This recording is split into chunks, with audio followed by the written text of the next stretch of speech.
Facepalm America. I'm Beowulf Rockland. FacepalmAmerica.com, as always, is the place where you can go right now if you like, while you're listening, and check out what past episodes we have, check out our social media links, find out more information about what we do here. And one of the things that we do here each week is speak to the great John Rothmann, who is the host of Around the Political World with John Rothmann. Welcome to Facepalm America, John. Beowulf, it is always a high honor and great personal privilege to be with you. I couldn't be more proud of those words had they been ringing out across the floor of the House of Representatives prior to the State of the Nation. I don't know if you'd want to be on the House floor today, Beowulf. Well, okay. I don't think I would, because there seem to be a few difficulties around this border bill negotiation. The Senate has come forward and they've put together what I think a lot of folks consider to be a pretty conservative bill for something that Biden would support, and yet the House has already rejected it out of hand because it is insufficiently to the right. What are we to make of this?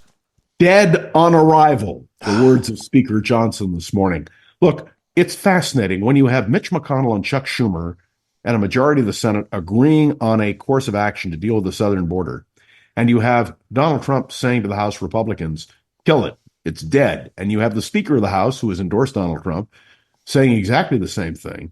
It goes to show you what deadlocked government is. There's it's absolutely incredible. By the way, this bill also has aid to Ukraine, aid to Israel. It's all dead on arrival. So what happens? Donald Trump is saying you cannot hand Joe Biden any victory at all because we're going to beat him in November. And the Republicans in the House, particularly the Freedom Caucus, seem to have embraced that philosophy. So nothing will happen. It'll be a continued deadlock. And not only that, I just want to remind you that Nikki Haley, the leading opponent to Donald Trump, is defending, to a degree, secession.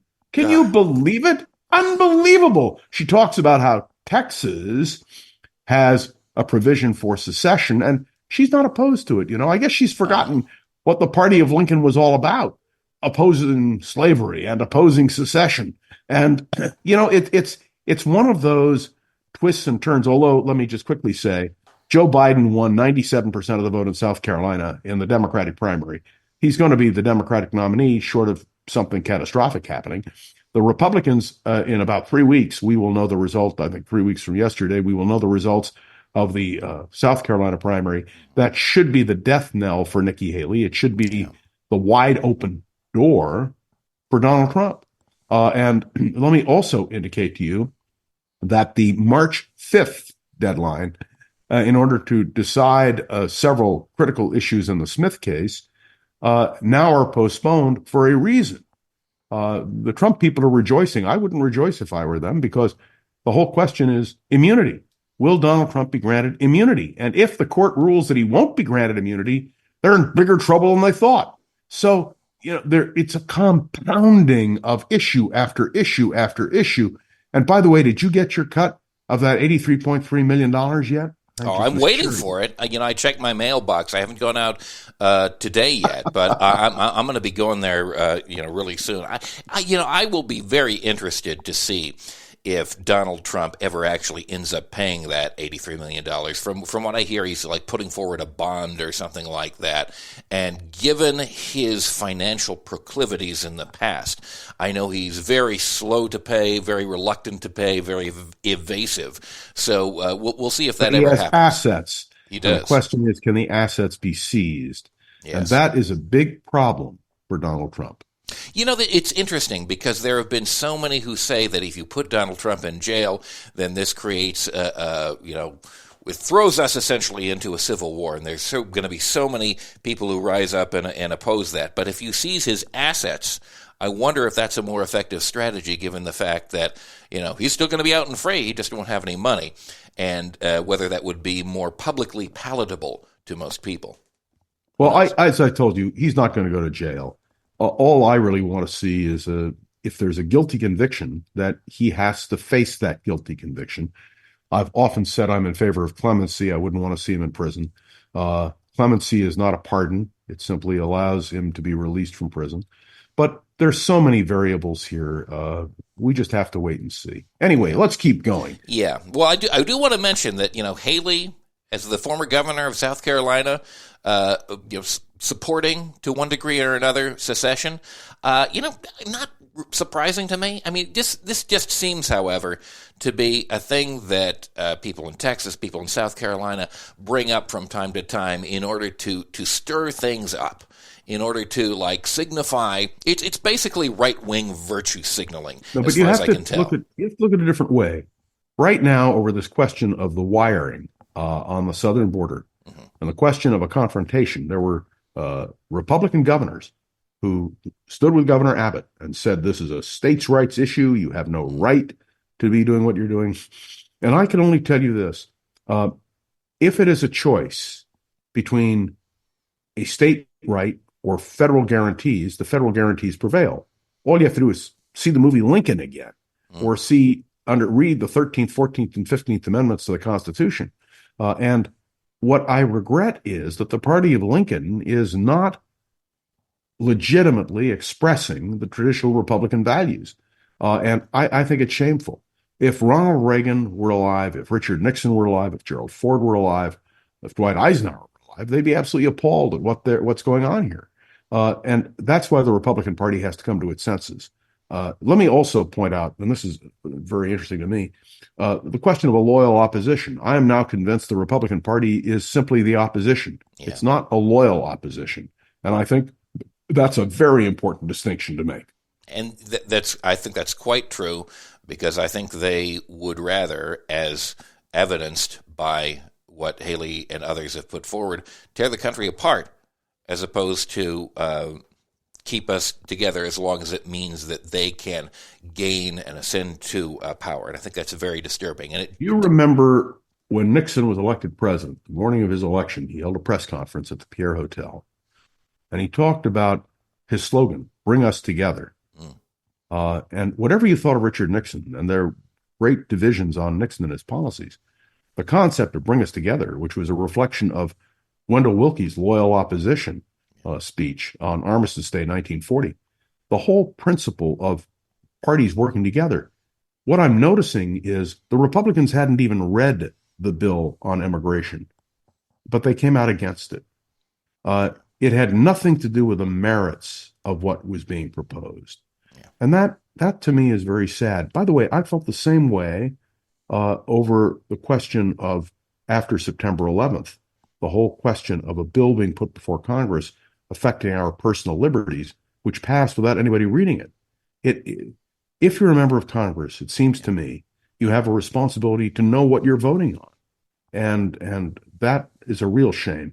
For the Republican Party, which is claimed to be loyal to the Constitution and wanting the process to work, to take this stand is really unconscionable. It is unconscionable, and not only are they unable to work across the aisle, they're not able to work even with themselves. I mean, for example, James Lankford, the senator from Oklahoma, he was condemned by an organization of the Republican Party within his own state for even engaging in this process as a member of the U.S. Senate, to even negotiate. I mean, it really does seem to bear the hallmarks of a jihadist, political group, if you'll pardon the expression.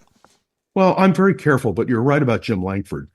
He has acted in a responsible way. He's a very conservative Republican. I don't agree with him on almost every issue. I wouldn't vote for him, but he's tried to act in a responsible way. And I'm not a big fan of Mitch McConnell, but look, Mitch McConnell, Jim Lankford, and Chuck Schumer, who are opposites on so many issues, have come together on something.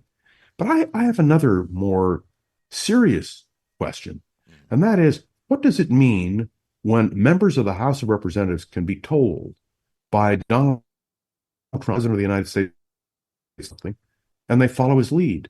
Yeah. Don't they understand that they are an independent body, that the House of Representatives has to stand on its own feet? They were elected by the voters. They weren't elected by Donald Trump or appointed by him. But they're afraid of being primaried. Yeah. And it has to do with the Republican Party. Yeah. And so I throw this out, whether you're a Democrat or Republican, if this were a Democratic president pulling this kind of shenanigans, let me remind you, when Joe Biden was in favor of the nuclear treaty with Iran, I opposed that treaty. I'm a Democrat, but I went out there and I led a rally, I led demonstrations, I opposed it. I had no problem then turning around and saying, well, I'd vote for Joe Biden for president or Barack Obama for president, but I disagree with him on this. Look at what's going on now in terms of the Middle East. I have to tell you, this is the most stunning thing to me. So when the attack took place on Friday, I was listening to Fox. Now, in the morning, Fox was saying, Biden isn't acting. Biden is scared. Biden isn't providing leadership. When he hit, they were saying, oh, it was too little too late. And they didn't, I mean, the thing that really bothered me, because we form our opinions in large measure by what we hear and what we see on the news. If you listen to Fox, and I do listen to Fox, remember, I have low blood pressure, so I need to stimulate myself in the morning. Their attitude was so negative. If Joe Biden had come forward and announced that the whole world was at peace, they would have opposed it on some mercurial ground. Yes. That's what bothers me. It's the partisanship. And remember, Beowulf, that at least half of America gets its news from Fox. Yeah. Well, I have news for you. Fox is not news. By the way, you can say the same thing very often about CNN or about MSNBC. Definitely. But credit where credit's due. Do you remember when the Abraham Accords were signed, coming back to the Middle East? Mm-hmm. Even though I was a severe critic of Donald Trump and remain a critic of Donald Trump, I gave him high marks for the Abraham Accords. I didn't have a hesitation in saying, here's a situation where the right thing was done. And I guess we have gotten to a point now where even if you do the right thing or you try to do the right thing, like Jim Langford is doing, you're shot down. And that, to me, is a tragedy. It's a tragedy for the American Republic. And when you look at the world, look, Donald Trump has made clear if he is reelected as president of the United States, he's going to withdraw from NATO. Our allies are dumbfounded. They're beside themselves. Beowulf, I don't know if I've mentioned this to you before, but I want to mention it now. In 1951, Eisenhower, the big draft Eisenhower movement, he didn't want to run for president, but he came to Washington. He had a meeting. He had dinner with Bob Taft. And Bob Taft was the leading Republican candidate for president, Mr. Republican, Mr. Integrity, Mr. Conservative. And Bob Taft said, if I'm elected president, I'm going to pull us out of NATO. And that's when Eisenhower decided to run. Because he said, can you imagine pulling out of NATO? Can you imagine what that would mean for the world? Yeah. This is 1951. And thank God Eisenhower defeated Taft, became president, was a great supporter of NATO. I feel the same way. But maybe the problem is, and maybe I'm too much of a historian. I'm willing to concede that I love reading history and I take into account history, that history needs to be remembered by the Republican Party. Yeah. And they really seem to have discarded it in their support of Donald Trump because he wishes to retrench from the rest of the world and carry us back to a distant isolationist past that seems so unwise. Which didn't work. No. Isolationism didn't work. Right. All you have to do is think about Charles Lindbergh and the American First Committee to understand that. But I raise this because it also depends on your news source. One of the reasons why I come on Facepalm America to have this conversation, because it helps me think. It helps. That's what I hope we're helping people do. Yeah. And I don't mean just Democrats or people who are critics of Donald Trump. I mean Republicans who need to remember the history of their party and the battle that took place to bring the Republican Party out of isolationism into international relations. Look, the architect of Republican leadership in this measure was Arthur Vandenberg, who was a senator from Michigan, who was an arch isolationist, who in 1940, 41, 42 realized the error of his ways, became an internationalist, attended the founding conference of the United Nations here in San Francisco, and he made a statement that foreign policy criticism and so forth has to end at the water's edge, meaning the Atlantic or the Pacific, that there has to be a national unity when it comes to foreign policy. I don't see that today. And may I say just quickly in relation to